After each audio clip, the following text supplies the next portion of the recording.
Thank you, Chip.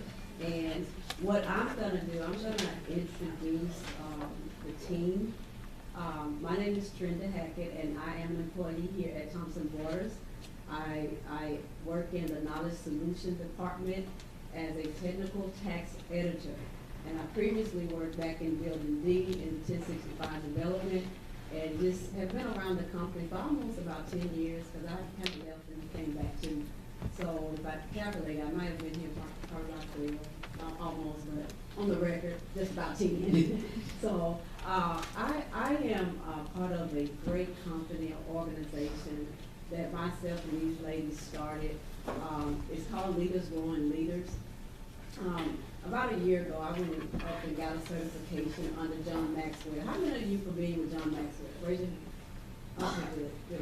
And we're going to be talking about his book. But I became a certified speaker, trainer, coach, and all those names under him. It was a certification program. Went up to Florida, stayed for 3 days, and had a lot of coursework. And one of the things, one of my passions is always kind of pouring back into other people. Not that I have all the answers, but I do know this. I do know that all of us are much smarter than one of us. So just want to introduce the team, and you'll hear these ladies here in a little bit. And we're going to talk about some 21 irrefutable laws of leadership, straight out of John Maxwell's book. This session is definitely interactive, so get your pizza in, get your mouth clean, get ready to just share your thoughts. And when we think about a mastermind is just the coming together of like-minded individuals, like all of us. I'm quite sure all of us have something in common. We want to be better, right? We want to be better today than we were yesterday. So it's just the coming together of all of us that have like-minded individuals, and we're just going to mastermind around some content. And it's not about a right or wrong. We're just sharing ideas with the hopes that somebody might say something that, oh, I never thought about that. I can use that to become better on my job, or become better at home with my family. So leadership is not just at the job. It works in your family. It works in the schools, the church, everywhere. So leadership works everywhere. So right here, I want to introduce Letitia Smith. She'll tell you more about her when she comes up. And this is Deanna Kirk. So together we make up a team, a business called Leaders Growing Leaders. Primarily, we do leadership training, but it's primarily over webinars. So we don't try to get out as much, but we're happy when we do. So we're definitely thankful to Thomson Reuters, to the Ben committee for just even opening the doors to give us this opportunity to come in. We're thankful and grateful for all of you for taking time out of your busy schedule. I know we're all busy, but you're taking this time to invest in your personal growth, and you can rest assured that you won't regret that you came here, if nothing else but for the pizza.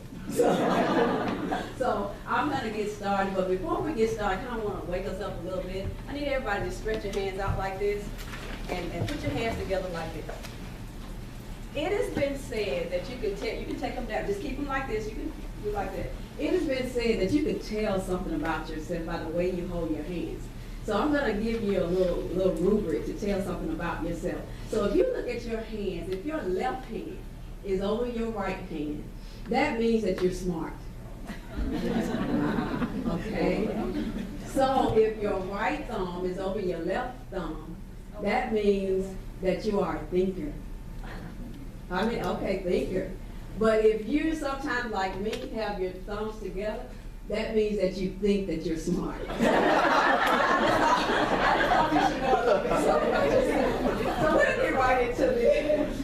Okay, overview of the session where we're headed. We're going to talk about 3 of the 21 laws: the law of influence, the law of connection, and the law of priorities. And what you'll see at the end of each law, we have something what we call to fill your toolbox. John Maxwell wrote this great book called The 360-Degree Leader. We're going to be giving you some tips and principles about leading up, down, and across and in your organization, because that whole concept is that no matter where you are in the organization, you're a leader, no matter where you are. So we're going to share some things with you on that, and then we have a take action section. Now, I want to keep in mind, we're not going to talk much about the take action piece, because that's like your homework. That's for something that you can go and do and kind of practice this outside of here. What are our goals today? We're gonna learn the law so we can live the laws. That's what the take action part is gonna help you to live it, and so that we can lead others to the laws. We wanna learn it, live it, so we can lead others to it. That's our goal. That's our end in mind today. Okay, so as we're masterminding around this content and going through these laws, we want you to keep these foundational truths in mind. Everything rises and falls on leadership. If you see things are going good, you can always point to good leadership. When things are going not so good, I'm not gonna say bad leadership, but not so good leadership. So everything rises and falls on leadership in companies, in homes, in families, in churches, in schools, in organizations. Leadership. True leadership is influence, nothing more, nothing less. I love words. I love to look up definition of words. So when I looked up the word influence, I thought it was just an amazing definition from dictionary.com, I think online. And it said influence meant that you have the capacity and the power to affect change in someone's character, their behavior, and their development without even forcing it to happen, directly forcing it to happen. That's pretty powerful. So influence, I like to say, is more about being rather than doing. So the true measure of leadership is influence, nothing more, nothing less. So right off the bat, we're all leaders because guess what? We all have influence. Trust is the foundation of leadership. What I have found is it's hard for me to follow somebody I don't trust. One of the things, there are three questions I want you to think about when we're deciding whether or not we're gonna follow somebody. I know for me, I wanna know, do you care about me? Can you help me? And can I trust you? So trust is the foundation of leadership. And even one of the things, the values at Thompson Reuters, we're trusted for the decisions that we make. So that's one of our core values, trust. The highest form of leadership is self-leadership. It all begins with the individual. Remember, we have to have the ability to give our own self a command and follow it first before we can lead others. So just kind of remember that. That's the highest form of leadership is self-leadership. The highest way to lead is to add value to others. So once we let ourselves well, now we can kind of push ourselves out the way and go from a standpoint of, like when we come in here each day, or when we go in our homes, or wherever we are and we're interacting with people, how can I add value to you? How can I add value to you? So that's the highest way to lead. So the highest form is self-leadership. It starts with us. But the highest way is all about the other person. Now, my favorite is, one is too small of a number to do anything great. There is a certain amount of success that we can achieve by ourselves, but if you want to be great, what I have found, you got to team up with some people. So another thing in Thompson Reuters' core value, partnership. That's one of our core values. We work with our employees, our customers, and the industry. We all work together to bring great products to this marketplace. So just kind of keep these things in mind as we're going through this. So now we're at the law of influence. What does the law of influence say? The true measure of leadership is influence, nothing more, nothing less. That key thing with influence, you can change anything you want without directly forcing it to happen. So there are some myths about leadership, and we're going to bust these myths today. There is a management myth that leading and managing are one in the same. So let's take a look. What's the truth? Leadership is about influencing people, while management focuses on maintaining systems and processes. So there's a difference between leading and managing. And the difference is the influencing. And we talked about that influence, that being able to impact, affect change without directly forcing it to happen. Another myth, and these myths that I am sharing, these are alone. So if you take these things alone, this doesn't necessarily make a person a leader. An entrepreneur myth. There is a myth that all entrepreneurs are leaders. What's the truth with that? Entrepreneurs are very skilled at seeing opportunities and going after them. But if that entrepreneur cannot influence people or have people coming along beside him or behind him, or her, they're not a leader. So the bottom line, entrepreneurship does not automatically equate to leadership, because the true measure of leadership is what? Influence, nothing more, nothing less. Another myth is the knowledge myth. There is a myth that those who possess knowledge and got every alphabet behind their name, they're very intelligent, that they're automatically leaders. That's not the truth. Knowledge is a part of it, don't get me wrong. But just because a person possesses all of this amazing knowledge, it doesn't necessarily make them a leader. What's the truth? Neither IQ or education necessarily equates to leadership. Knowing what to do and influencing others to do it, it takes totally different skill sets. There's a pioneer myth that anyone who is out in the front of the crowds is the leader. What's the truth? You can get there first, but guess what? If no one follows you, you're not a leader. Point blank. It's about influence. To be a leader, a person not only has to be out front, but has to intentionally have people coming behind him or her. And look at this myth here, the good old position myth.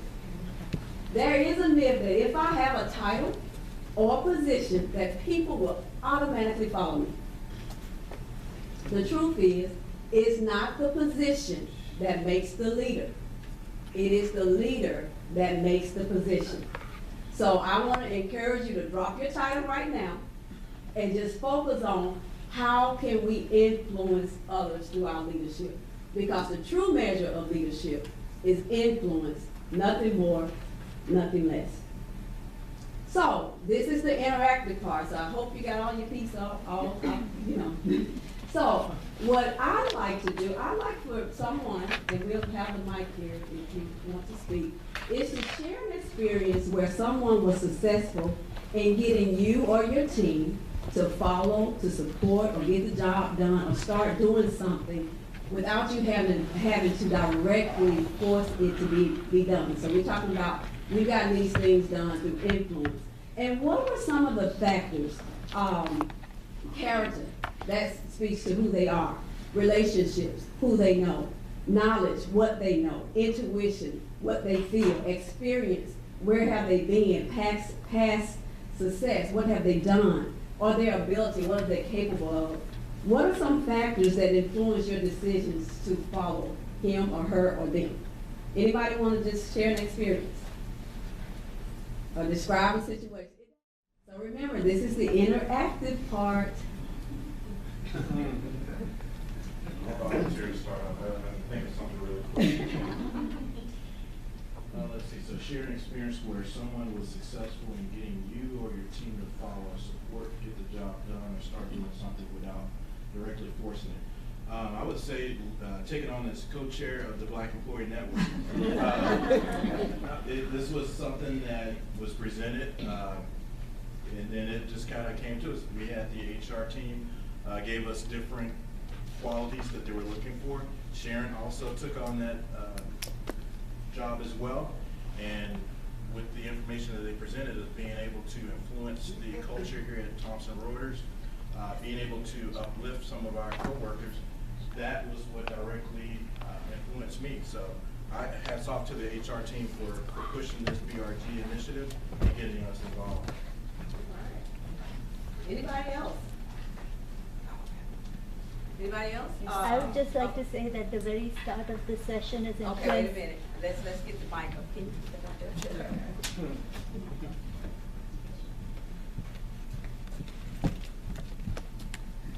I would just like to say that the very start of the session is influencing all of us, and I hope after completion of the session, we would be able to influence others. Okay, thank you. Thank you. Anybody else? Right here, Shannon. I'm sorry. Yeah. I need my steps. All right.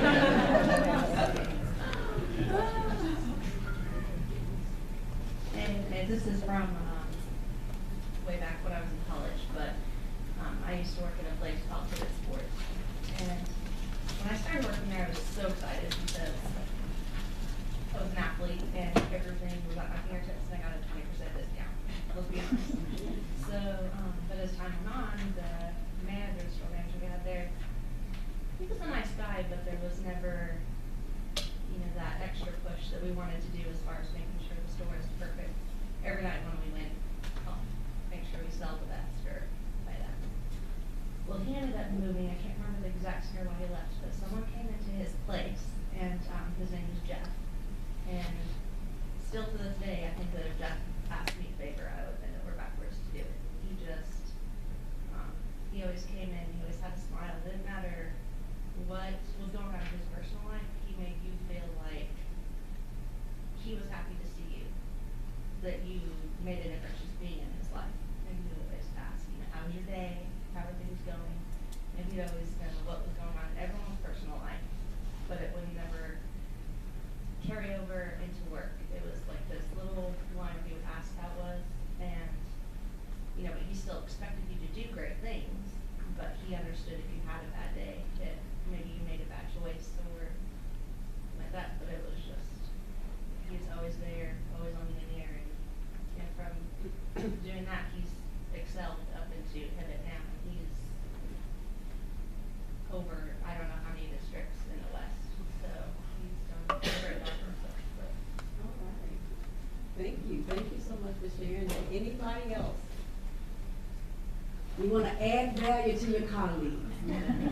You want to lead from that highest form of leadership. It's add value to others.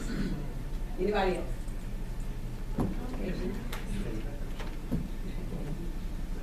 Well, just recently, my daughter's 16 and she's looking for a job this summer.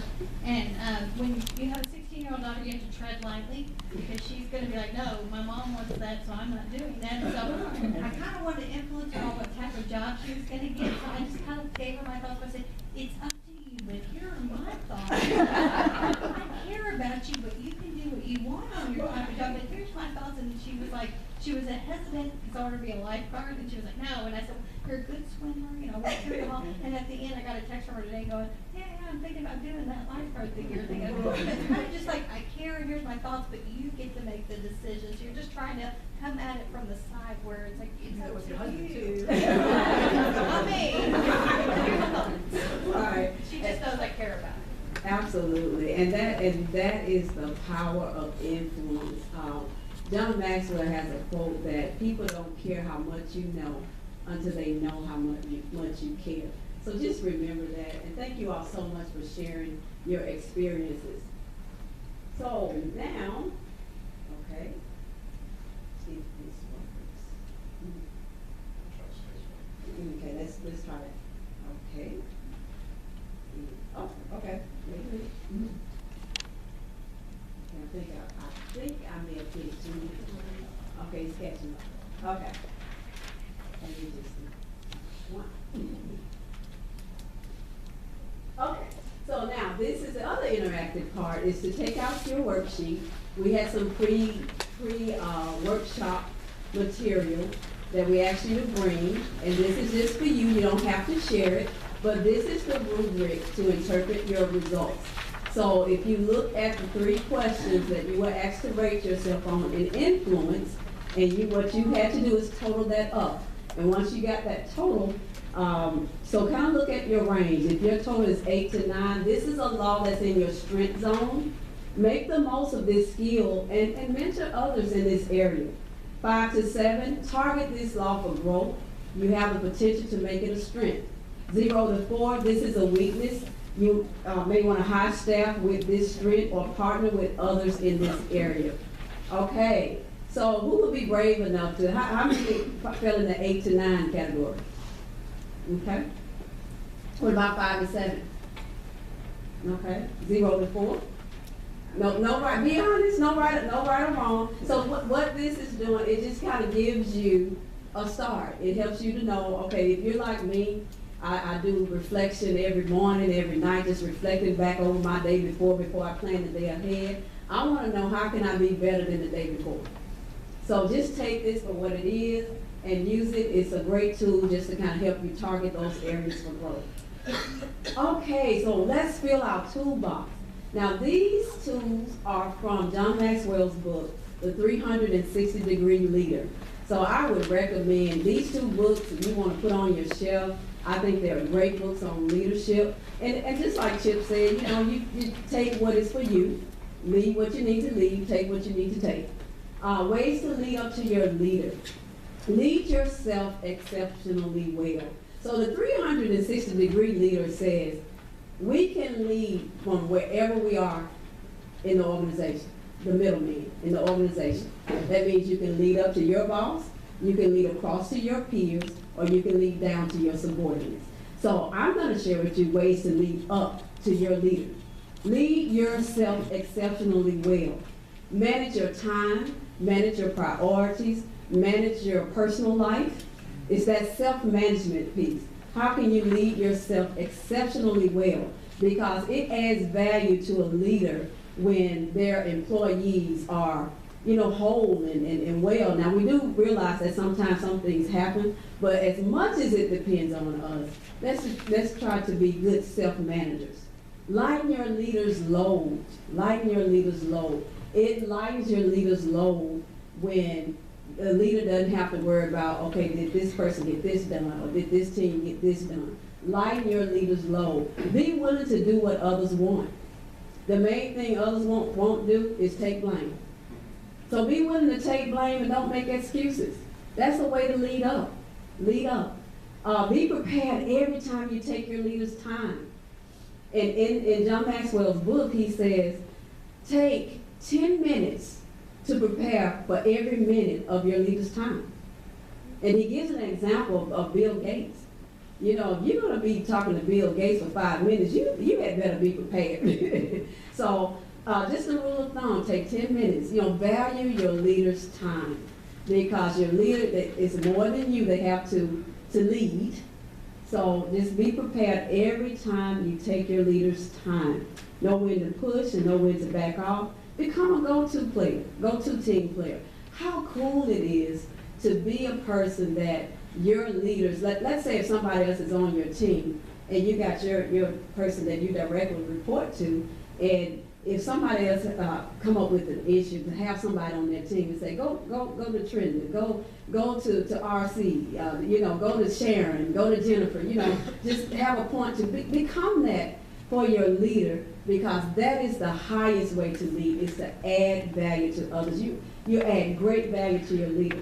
And most of all, make up in your mind that you're going to be better tomorrow than you are today.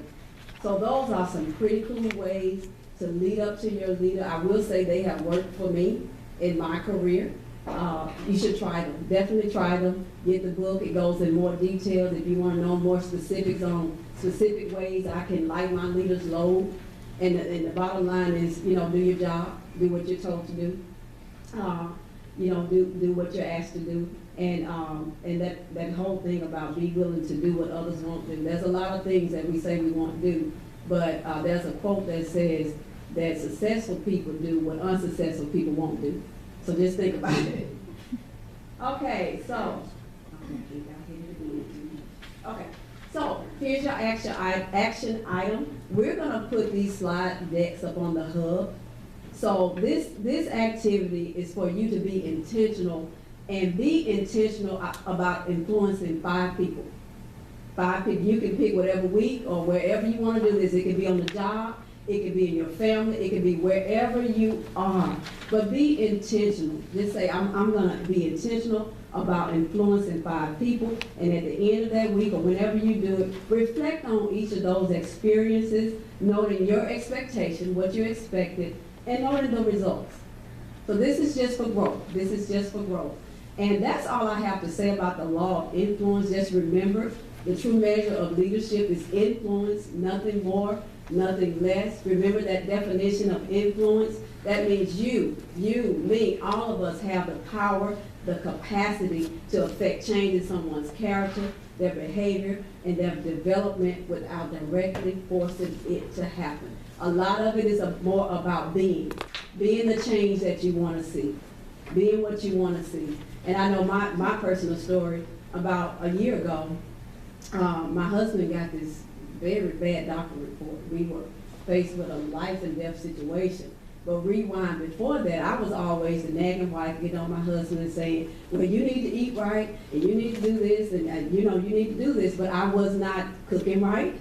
I was just eating just as worse as he was, just doing all the talking and not the being. But when we got that report, it changed the game, and all it took was the influence. I had to embrace the influence. Well, first of all, recognize the influence that I had, embrace it, and become that change that we needed to see to really literally save our lives. And you know, he had to lose some weight real quick. So I got on the horn and said, you okay, I'm gonna start back cooking, and I'm gonna cook all these, make all these salads and get all this sauce. So needless to say, it was a big change for me, but it paid off. Not just my husband is holding well, but my whole house is holding well. I'm even much better. And just, and all I can attribute it to, definitely to the good Lord above, but from my standpoint, was being that change that I wanted to see, that my family needed. And influence saved my husband's life. It has kept a mother from grieving over her son. It has kept kids from grieving over the loss of their dad. So this influence thing is powerful. It's powerful. Work it, be it. And that's all I have to say about that. Are there any questions or comments? What about negative influence? Hostility, bullying? Okay. Is that counterproductive? I mean, I would feel it like it is. Well, right. So let me tell you the thing about influence. Influence is powerful. It can be good and it can be bad. But of course, what do we want?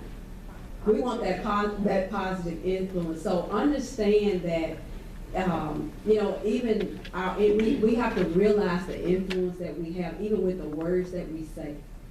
Because sometimes in different environments, especially in our homes, our words have just so much influence. You know, there have been things that even I can remember as a child that somebody may have said to me that you would never amount to nothing. I still remember that way back then, but of course I don't live that.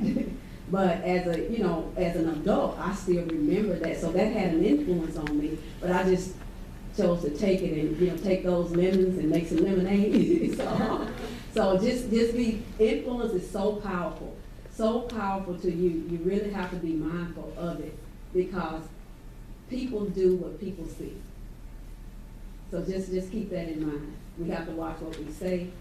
Watch, you know, even people that we're around, influence. And Becky. Trenda, if I may just add on to influence. Yes. I'm Latasha Sims. I'm a values and cultures facilitator here in Carrollton. We have a wonderful segment of values and cultures called Shadow of Influence, and it talks about exactly what you just mentioned about the impact of your shadow and how you influence people, how you can either promote a particular behavior or you permit a particular behavior. So I want to invite everyone here and beyond to go out to the Our Culture Hub page and look up the Shadow of Influence webinar session, or talk to your leaders about that session. I'd be glad to come in and do an in-service session with your team, but it's really, really, really important that we think about the shadows that we project, and we have resources here within Thomson Reuters that can help reinforce this message that Trenda just brought us today. All right, thank you so much for that information.